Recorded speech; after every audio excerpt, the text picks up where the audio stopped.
नमस्कार, आप देख रहे हैं जवाब तो देना पड़ेगा और आपके साथ में विजेंद्र सोलंकी। फीस की फांस और कोर्ट से मिली थोड़ी आस के बाद भी पेरेंट्स बदहवास नजर आ रही हैं। वजह, जो बेचारे जैसे तैसे जुगाड़ करके फीस भर चुके हैं, उनके बच्चों को भी ऑनलाइन क्लास से बाहर कर दिया गया है और जो फीस दे नहीं पा रहे उन्हें धमकी दी जा रही है। कहा जा रहा है कि बच्चों की या तो फीस भरें या फिर बच्चों को स्कूल से बाहर करें, जबकि सुप्रीम कोर्ट साफ साफ शब्दों में बोल चुका है कि ना तो बच्चों को ऑनलाइन क्लास से वंचित किया जा सकता है और स्कूल से बाहर तो किसी भी सूरत में नहीं निकाला जा सकता। लेकिन जयपुर के वैशाली नगर में मौजूद जयश्री पैडीवाल हाई स्कूल लगता है स्वयंभू हो चला है, जिसके लिए ना बच्चे का भविष्य मायने रखता है, ना ही परिजन की प्रॉब्लम मायने रखती है, ना ही सुप्रीम कोर्ट के निर्देश नजर आते हैं और ना ही जिला शिक्षा अधिकारी के अधिकारों का डर लगता है। कैसे एक स्कूल इतना बेखौफ हो सकता है कि बच्चों के भविष्य से खेलते हुए नियम, कायदे, कानून सबको जूतों की नोक पर रखे और सिर्फ मुनाफे के लिए काम करे, मुनाफे के लिए सोचे? क्या कोई है जो इस तरीके के अंधेरगर्दी को रोक सकता है? आज बात इसी मुद्दे पर की मंदिर जो बाजार बनते जा रहे हैं उसमें अगर इस तरीके की तानाशाही होगी तो फिर कैसे रोका जाएगा?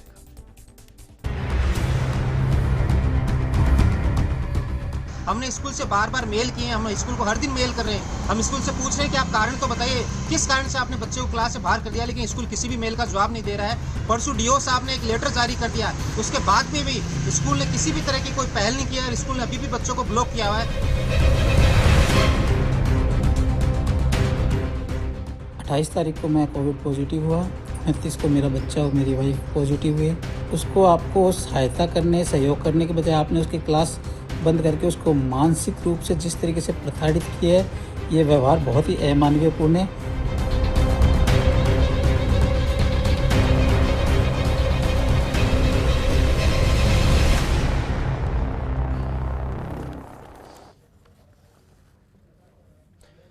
हमने इस डिबेट के लिए बाकायदा जयश्री पैडीवाल हाई स्कूल के मैनेजमेंट को फोन किया ताकि उनके पक्ष को जान सके, लेकिन ना तो उन्होंने फोन उठाया और ना ही कोई जवाब दिया। यहां तक जानकारी कि जिला शिक्षा अधिकारी ने भी फोन किया लेकिन उनको भी जवाब नहीं मिला। इसलिए हम मानकर चलते हैं कि जो भी शिकायत है वो सही है, मनमानी की जा रही है। अभिभावकों पर यह कहते हुए फीस का दबाव बनाया जा रहा है कि अगर फीस नहीं भरी तो बच्चों का नाम स्कूल से काट दिया जाएगा। अभिभावकों को यही डर बीते साल से सता रहा है, लेकिन समाधान दिखाई नहीं दे रहा। आज बात इसी मुद्दे पर और इस पर बात करने के लिए हमारे साथ स्टूडियो में मौजूद हैं कांग्रेस नेता आर तिवारी जी, बीजेपी नेता मनीष पारिक जी, पेरेंट्स वेलफेयर एसोसिएशन के अध्यक्ष सुनील यादव जी और स्कूल शिक्षा परिवार के अध्यक्ष अनिल शर्मा जी। आर तिवारी जी, चर्चा में आपके साथ शुरू करना चाहूंगा। सर, भरोसा पहले यह दिया गया कि फीस कम करवा दी जाएगी, अब हालात यह है कि सुप्रीम कोर्ट ने निर्देश दे दिए, आदेश दे दिए, उसकी भी पालना नहीं हो पा रही। क्या सरकार कहीं से भी अभिभावकों के साथ खड़ी है कि उनके ऊपर इस तरीके का शोषण ना हो, बच्चे पढ़ाई से दूर ना हो, मानसिक यातनाएं ना झेलनी पड़े? ब्रजेंद्र जी, कांग्रेस सरकार का पहले दिन से ही ये रहा है कि पेरेंट्स और स्कूल वाले शरीर के दो अंग हैं जी। ये समाज का ही आपस में दो भाइयों का झगड़ा है। सरकार ने तो पहले ही 60% फीस देने की बात करी थी स्कूल वालों को, लेकिन कौन गया हाई कोर्ट, कौन गया सुप्रीम कोर्ट। और आज जब सुप्रीम कोर्ट ने फैसला दे दिया कि आपको इतनी फीस देनी है, उसके बावजूद स्कूल वालों को यह भी कहा गया था कि अगर फीस देने में कहीं कोई परेशानी है तो कोई स्कूल वाला किसी बच्चे का नाम काटेगा नहीं किसी भी कंडीशन में, और उनको ऑनलाइन क्लासेस से भी वंचित नहीं करेगा जी। ये हादसा पहली बार हमारे सामने आया है। और जैसा कि अभी मैंने टीवी पे देखा, एक पेरेंट्स ने कहा कि वो लगातार उनके संपर्क। मुझे बताइए, आपके सामने पहली बार कैसे आया है? ये मेरे पास कार्यालय जिला शिक्षा अधिकारी माध्यमिक शिक्षा मुख्यालय जयपुर का लेटर है, 11/5/2021 यानी कि परसों का लेटर है। बाकायदा उसमें स्कूल के ऊपर आरोप लगाए गए और कहा गया कि अध्यक्ष आरोप लगा रहे हैं कि आपने बच्चों को ऑनलाइन क्लास से बाहर कर दिया, आप उनके नाम काटने की बात कर रहे हैं और उस लेटर का भी जवाब नहीं दिया जा रहा है। आप कैसे कह सकते हैं कि सरकार के नोटिस में नहीं है? सरकार ने तुरंत कार्रवाई की ना, मैं यही तो कर रहा हूं। ये कार्रवाई है सर। हमारे शिक्षा अधिकारी तो पहले तो नोटिस शिक्षा अधिकारी देगा ना, जी। और शिक्षा अधिकारी ने नोटिस दिया और स्कूल वाले ने उसकी अवहेलना की तो उसका खामियाजा स्कूल वाले को उठाना पड़ेगा। आपको मैं ये भी बताना चाहता अरे हूं सर, कि मैं कह रहा हूं कोई डर नहीं है। डर की बात नहीं, इस समय कांग्रेस की शासन राजस्थान में हर आदमी का जीवन बचाने में प्राणपण से जुटा हुआ है। और बच्चे के भविष्य को कौन बचाएगा अरे सर? जब स्कूल है तो बच्चे हैं और बच्चे हैं तो स्कूल है, दोनों एक दूसरे के पूरे। ऐसा नहीं है ना सर, सिर्फ स्कूल ही स्कूल दिखाई दे रहे हैं, बच्चे कहां दिखाई दे रहे हैं? अब सोचिए, माता पिता हम तो क्वारंटीन स्कूल में वालों हैं, के- उनके बच्चों को बाहर कर दिया गया। आपको और पता दर्जनों है, बच्चे ऐसे हैं जिनको ऑनलाइन ब्रजेंद्र, क्लास से आपको बाहर कर पता दिया है, गया। राजस्थान कमाल की की बात शिक्षा- यह है कि पेरेंट्स एसोसिएशन के जो अध्यक्ष हैं, जो अभिभावकों की आवाज उठा रहे हैं, उनके बच्चे को ऑनलाइन क्लास से बाहर कर दिया गया। ये तानाशाही नहीं है? मैं आज से यही तो कर रहा हूं, इस डिबेट में तो पता लगा कि इनके बच्चे के साथ में उन्होंने ऑन क्लास जो चल रही थी ऑनलाइन क्लासेस, उसके लिए वंचित कर दिया। मनीष तो पारिक जी हमारे साथ जुड़े हैं। मनीष पारिक जी, सर अभी तक तो अभिभावकों को फीस के नाम पर चला जा रहा था, लेकिन अब तो ऐसा लग रहा है मानो टॉर्चर कर रहा है स्कूल, सीधा सीधा कह रहा है। विजेंद्र जी, पक्की बात है, राजस्थान सरकार ने पहले जब भारतीय जनता पार्टी की सरकार थी तो इस तरह की फीस कमेटी, फीस निर्धारण समिति बनाई थी, और फीस निर्धारण समिति इस कांग्रेस पार्टी ने खत्म कर दी, उन्होंने बनाया नहीं, और जिला शिक्षा अधिकारियों को खुली छूट दे दी कि वो चाहे जो करे। आज वो कुछ भी नहीं कर पा रहे हैं और सब लोग परेशान। मैं आपको यही बताना चाहता हूँ, ये बता रहे हैं कि इन्होंने 60% करी, ये गलत कह रहे हैं। 70% फीस की बात हुई थी राज्य सरकार में, वहां पर फिर भी वो इनको इन्होंने सलाह दी कि वहां जाइए, ये वहां चले गए, और वहां से जो भी निर्धारण हुआ, जिस दिन स्टे लगा था 70% पे, अब तो 100% दे, दूसरे दिन मनीष जी, मैं उन चीजों पर जा ही नहीं रहा हूं, मैं तो ये कह रहा हूं कि कोई भी स्कूल अगर साफ साफ ऑनलाइन क्लास से बच्चों को बाहर कर रहा है, अगर वो धमकी दे रहा है, तो ये सीधे तौर पर सुप्रीम कोर्ट के निर्देश और आदेश का उल्लंघन है। कार्रवाई नहीं होना ये बताता है कि सब मिले हुए हैं। मैंने आपको यही कहा, कंटेम्प्ट ऑफ कोर्ट की श्रेणी में आता है। अगर सुप्रीम कोर्ट की बात का अवहेलना हुई है तो पेरेंट्स को भी कोर्ट में जाना चाहिए, और जिलाधिकारी, जो जिला शिक्षा अधिकारी है, उसको रिपोर्ट देनी पड़ेगी। पेरेंट्स के पास तो बस यही काम रह गया है सर, पहले वो फीस के लिए जाए, जो जिस तरीके की शिकायतों को लेकर जाए, काम धंधा ना करे पेरेंट्स। जिस जिला शिक्षा अधिकारी इज ड्यूटी बाउंड जी, उनको ये नोटिस देंगे। वो अगर कोई भी स्कूल वाला नोटिस नहीं देगा, एक बार ऑनलाइन क्लास से वंचित नहीं करेगा, 2 बार, और तीसरी बात उनको टीसी नहीं दी जाएगी, स्कूल से नाम नहीं काटा जाएगा, जी, ये तीनों बातें ठीक है। सुनिश्चित करनी सुनील पड़ेगी। यादव जी, और इस चीज का आपको क्या लगता है, बच्चे को ऑनलाइन क्लास से बाहर करना आपका सबसे बड़ा गुनाह क्या? पेरेंट्स एसोसिएशन का अध्यक्ष होना आपका गुनाह, या फिर फीस ना भर पाना आपका गुनाह? देखिए, मेरा बच्चा इस स्कूल में पिछले 9 सालों से पढ़ रहा है, और पिछले साल की बात कर दे, क्योंकि पिछले साल का फीस का अभी भी निर्धारण हुआ, उसका भी मैंने कुछ हिस्सा दे रखा है स्कूल को पहले से। उससे पहले की मेरी आज तक की पूरी फीस भरी हुई है स्कूल को। आप ये कह रहे हैं कि 2020-21 के सेशन की पूरी फीस आपकी भर चुकी है? 20-21 से पहले तक की, ठीक है। 20-21 की तो अभी 3 मई को फाइनल हुई है, उसका मैंने कुछ हिस्सा स्कूल को पे किया हुआ है जी, ठीक है। ये स्कूल ऐसा लेकिन हर बार करता है। लेकिन सर जो मेल है, उस मेल को मैं पढ़ रहा हूं, उसमें लिखा हुआ है कि सेशन 2021-22 के लिए जो मई की फीस है वो 14 मई तक भरनी है।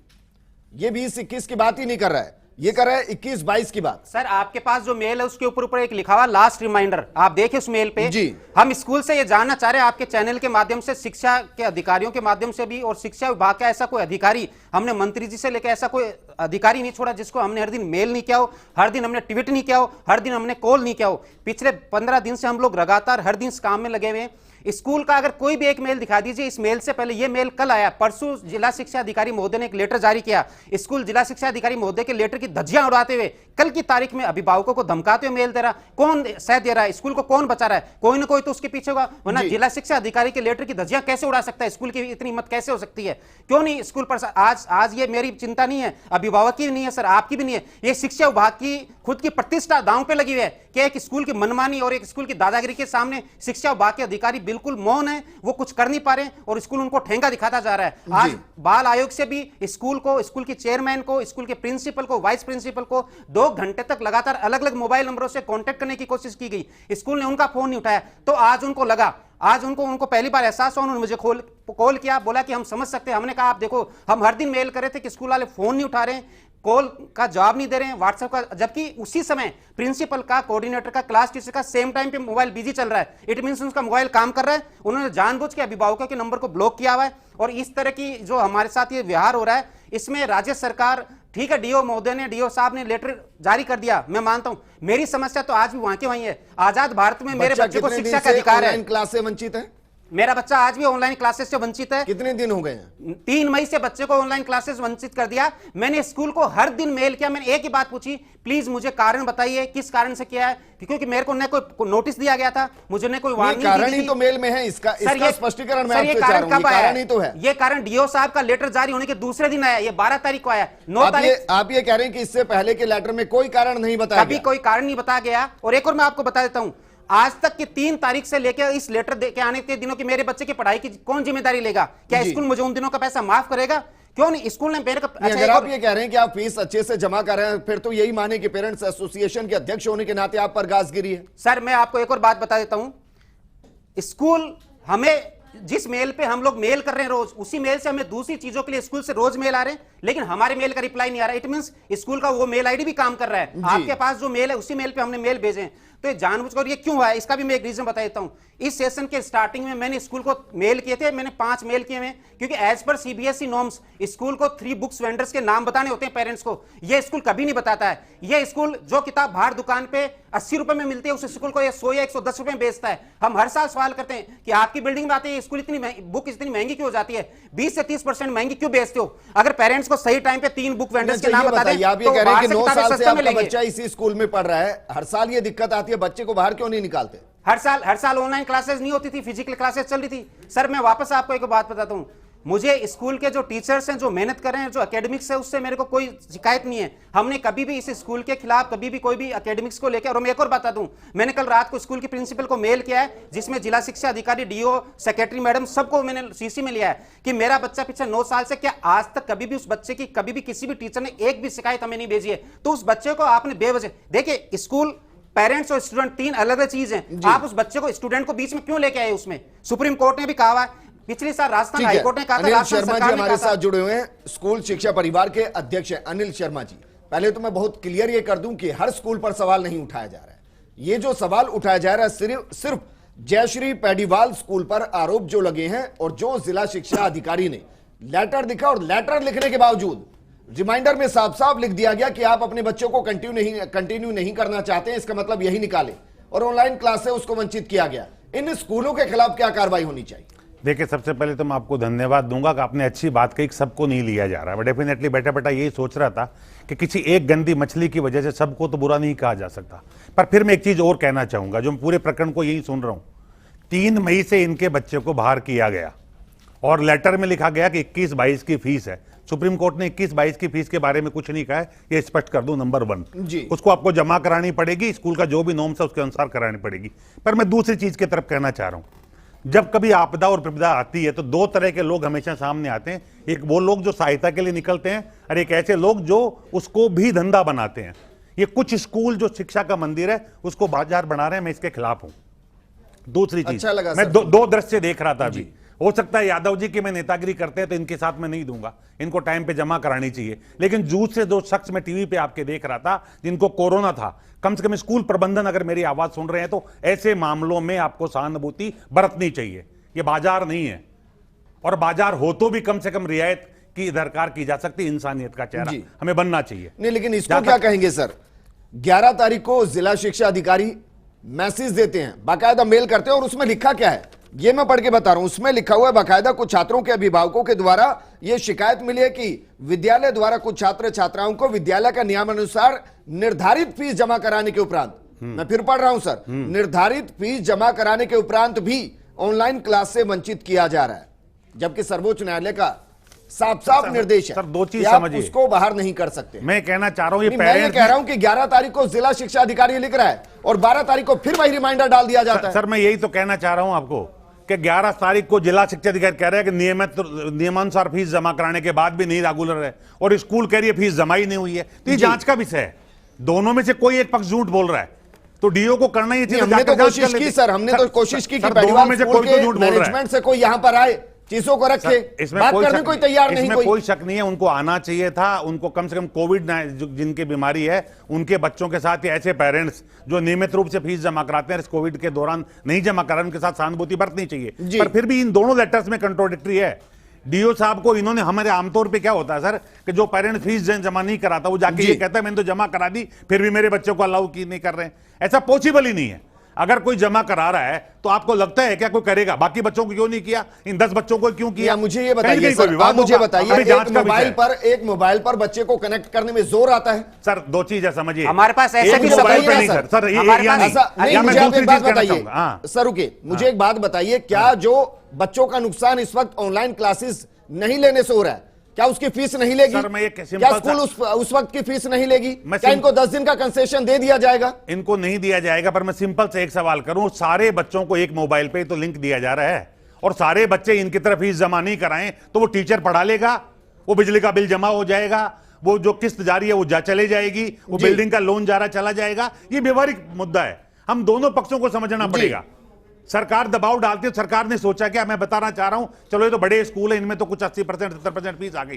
जो लघु और मध्यम दर्जे के स्कूल है जिनको मैं बिलोंग करता हूं, वहां 11 लाख टीचर्स को पिछले 1 साल से 1 रुपए का वेतन नहीं मिला है और सरकार से मैं चिल्ला के मर गया कि मेरे आरटी का भुगतान दे दो, बहुत अच्छे से समझता हूं। सरकार को समझना जाने कितना लोन ले रखा होगा, फिर वो कहां से जो जाएंगे? पढ़ाने वाले टीचर्स होंगे उनको फीस देनी होगी, मेंटेनेंस, मैं सब चीजें समझता हूं। समझना पड़ेगा, मैं दोनों चीजों को समझता हूं। ये थोड़ी ना है कि इसके नाम पर आप कुछ भी करेंगे। अनिल जी, हमारे मैंने कहा मैं साथ नहीं हूं गलत के, कि स्कूल में फीस देने के बाद में भी अभिभावकों के बच्चों की क्लासेस नहीं लगाई है। हमारे पास ऐसे सबूत है, पॉसिबल ही नहीं।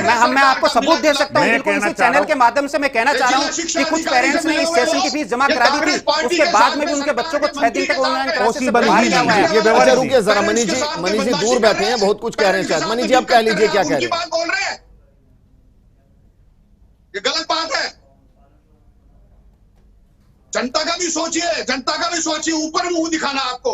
कोरोना काल में जो आपने ये अमानवीय चेहरा दिखाया है, इसका सबने हश्र देखा है।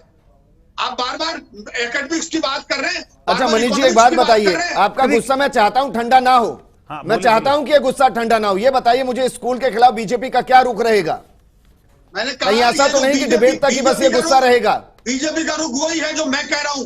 मैं आपको कह रहा हूं कि जो भारतीय जनता पार्टी का एक सिपाही पेरेंट्स और टीचर्स के साथ खड़ा हुआ है, लेकिन ये जो तरीका है कि फीस निर्धारण समिति क्यों नहीं बनाई, ये राज्य सरकार की गलती है। हर आदमी अपने नियमों के पीछे रास्ता ढूंढता है, ये ढूंढा गया है। सुप्रीम कोर्ट में रोक कहां से बन जाती है यार? नियमों की जानकारी तो है ही नहीं आपको। सुप्रीम कोर्ट में रोक की फायदा नहीं होना है, अभिभावकों की रोक इन सब बातों से हमारा फायदा कहां हो रहा है? हमारे बच्चे तो आज भी विरोध कर रहे हैं, हमारे बच्चों को तो शिक्षा नहीं मिल मनीष जी रुक जाइए, आप मनीष जी रुक जाइए, ठीक है। चेहरा समाज में दिखा है जी, उसकी चिंता करिए आप। ठीक है। सुनील यादव जी मुझे बताइए सर, जो आपको ये भेजा जा रहा है, ये फीस कब तक जमा करानी थी जो जमा नहीं करा पाए?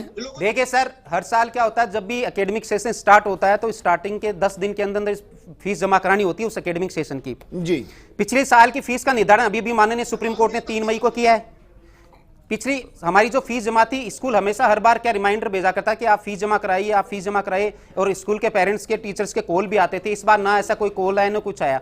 दूसरी बात थी कि जब पिछले साल की फीस तय नहीं थी तो इस साल की फीस। अच्छा एक और बात बता दूं मैं आपको, ये जयपुर का ये पहला ऐसा स्कूल है जिसने पिछले साल की फीस में भी इस साल 8% फीस बढ़ा दी है। क्या इस समय इस कोरोना काल में क्या ये एक बहुत अच्छा उदाहरण दिया स्कूल ने? जब जहां पे लोगों की नौकरियां जा रही हैं, उनके धंधे बंद हो गए हैं, तनख्वाह आधी रह गई है, इलाज के लिए पैसे नहीं है, लोग पैसे के अभाव में मर रहे हैं, ये पहला स्कूल है जिसने की फीस बढ़ाई। मैं आपको कुछ स्कूलों के नाम ले देता हूं। यहाँ पे सीडलिंग पब्लिक स्कूल ने पेरेंट्स को नोटिस भेजा, हम इस साल फीस नहीं बढ़ा रहे हैं, बहुत अच्छी बात है।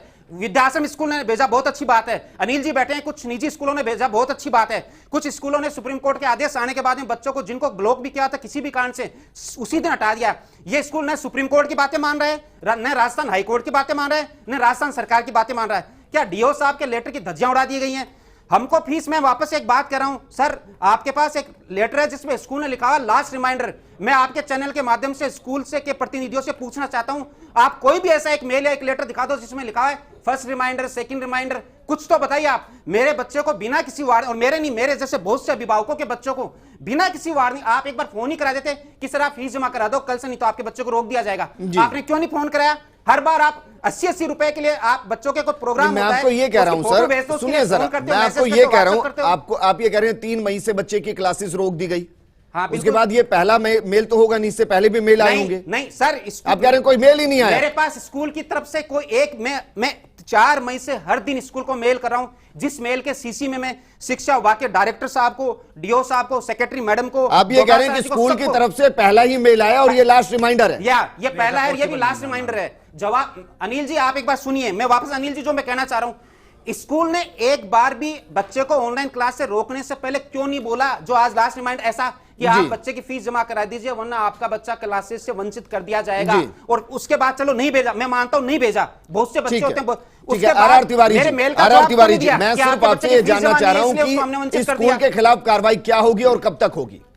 देखिए, नजीर तो पेश करनी पड़ेगी, सभी स्कूल ऐसे नहीं है, लेकिन जो स्कूल अंधेरगर्दी कर रहे हैं, बच्चों के भविष्य से खिलवाड़ कर रहे हैं, जिन्होंने शिक्षा को बाजार बना दिया है, उनको रोकना पड़ेगा। ब्रजेश जी, आप धन्यवाद दो कांग्रेस की यूपीए सरकार को। अरे सर, मैं हाथ जोड़कर कह रहा हूं, मुझे इस मुद्दे पर बताइए क्या करेंगे। पार्टी है छोड़ वो दीजिए सरकार यूपीए की, सरकार जब को। हमने राइट टू एजुकेशन अरे सर, दिया, मैं आपसे क्या कह रहा हूं, हमने गरीब जवाब के दीजिए। बच्चे को पढ़ने मुझे का ये जो इतने बताइए, बड़े बड़े इस स्कूल स्कूलों के में जो खिलाफ पेरेंट्स कार्रवाई पढ़ाना कब तक चाहते होगी हैं, मैं फिर या कह रहा नहीं हूं, करेंगे? राइट टू एजुकेशन देने वाली पार्टी सरकार फिर कह रहे हैं तिवारी जी, आर